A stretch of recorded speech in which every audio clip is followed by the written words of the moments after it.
ఈ స్వీట్ను 10 నిమిషాల్లో బంధువులు ఇంటికి వచ్చినప్పుడు, తర్వాత రంజాన్ అప్పుడు మీరు చేసుకొని పెట్టుకున్నారంటే ఒక 1 వీక్ వరకు చెడిపోకుండా ఉంటుందండి. చాలా టేస్టీ రెసిపీ. అస్సలాముఅలైకుం.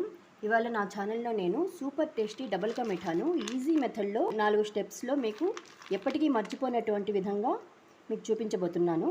దీన్ని మీరు ఎప్పుడు కావాలంటే అప్పుడు ఈజీగా చేసేసుకొని తినవచ్చండి. ఒక 15 నిమిషాల్లో చేసుకోవచ్చు. అంత ఈజీ రెసిపీ, చాలా టేస్టీగా ఉంటుంది. ముక్క ఒకదానికొకటి అతుక్కోకుండా ముక్కలు ముక్కలు ఈజీగా జ్యూసీగా చాలా సాఫ్ట్గా ఉండేటువంటి డబుల్ కా మిఠాను ఎలా తయారు చేయాలో చూద్దాం పదండి. ఫస్ట్ స్టెప్లో బ్రెడ్ను అంచులన్నీ తీసేసి ఇలా చిన్న ముక్కలుగా కట్ చేసుకొని ఫ్యాన్ కింద ఆరబెట్టుకున్నానండి. ఈ డబల్ మీఠా చేయడానికి నేను 10 బ్రెడ్ ముక్కలను యూజ్ చేశానండి. మీరు కూడా 10 ముక్కలు తీసుకోండి, ఫుల్ బ్రెడ్ యూజ్ చేయొద్దు. సెకండ్ స్టెప్లో లీటర్ పాలు తీసుకుని దీన్ని బాగా మరిగించి రబడీలాగా చిక్కగా చేసుకోవాలి. థర్డ్ స్టెప్లో మనము 2 కప్పుల చక్కెరను తీసుకుని ఇందులోనికి 1.5 కప్పు నీళ్లు వేసి బాగా చిక్కగా మనము పాకం పట్టుకోవాలి. ఫోర్త్ స్టెప్లో 2 కప్పుల నెయ్యి తీసుకున్నానండి. మీరు కావాలంటే ఆయిల్ కూడా తీసుకోవచ్చు. నెయ్యి తీసుకుంటే ఈ డబల్ మిఠా చాలా టేస్టీగా ఉంటుంది, చాలా రుచిగా ఉంటుంది. 1 కప్పు బాదము, 1 కప్పు జీడిపప్పును నేను ఇలా మధ్యలోనికి కోసుకొని తీసుకున్నాను. నేను ఇక్కడ డ్రై ఫ్రూట్స్ను గోల్డెన్ బ్రౌన్ కలర్లోనికి వేయించుకొని పక్కకు తీసుకున్నానండి. మీకు ఇష్టమైన డ్రై ఫ్రూట్స్ను మీరు చూస్ చేసుకొని వేయించుకోండి. చక్కెర బాగా కరిగిపోయి పాకం వచ్చేసింది. మరీ ముదురు పాకం అవసరం లేదు. చూడండి, పాకాన్ని మనము ఇలా పట్టుకుంటే మనకు ఇలా రావాలి. జస్ట్ లేత తీగ పాకం చాలు. పాకం మీద ఇలా మూత పెట్టి వదిలేసేయండి.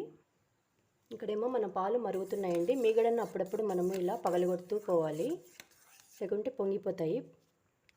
ఇప్పుడు ఈ బ్రెడ్ ముక్కలను ఈ నెయ్యిలోనికి వేసి మనము బాగా వేయించుకోవాలి. గోల్డెన్ బ్రౌన్ కలర్లోనికి కొద్దిగా వేసుకోండి.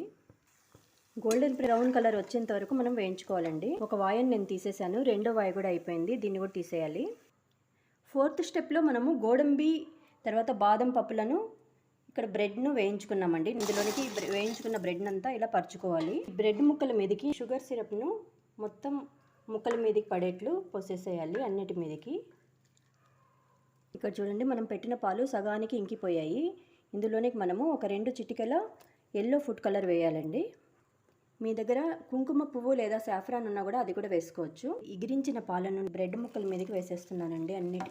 అన్నిటికీ పట్టేట్లు ఇలా వేసేసేయాలి. చాలా టేస్టీగా ఉంటుందండి ఈ రెసిపీ. ఒకసారి మీరు తప్పకుండా ట్రై చేయాలండి. చాలా సింపుల్ అండ్ ఈజీ మెథడ్లో చెప్తున్నాను నేను మీకు. దీన్ని మళ్ళీ మనము ఉడికించిన అవసరం లేదు. ఒకవేళ మన షుగర్ సిరప్ రబ్బడి చల్లారిపోయి ఉంటే అప్పుడు మనం మళ్ళీ ఉడికించాలి. ఇప్పుడేమో వేడిగా ఉన్నందువలన మూత పెట్టి దీన్ని ఇలాగే వదిలేసేయండి ఒక 15 నిమిషాల పాటు.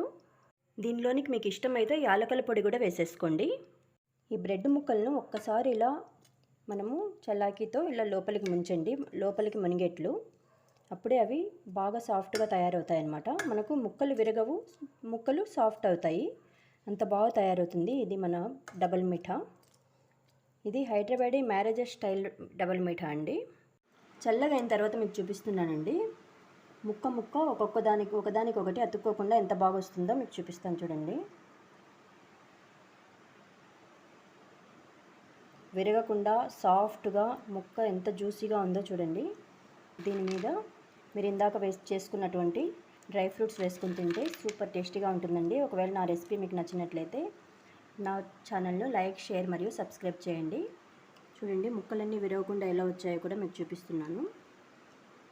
అస్సలు విరగవండి. చేత్తో పట్టుకొని కూడా తినవచ్చు, అంత బాగుంటాయి.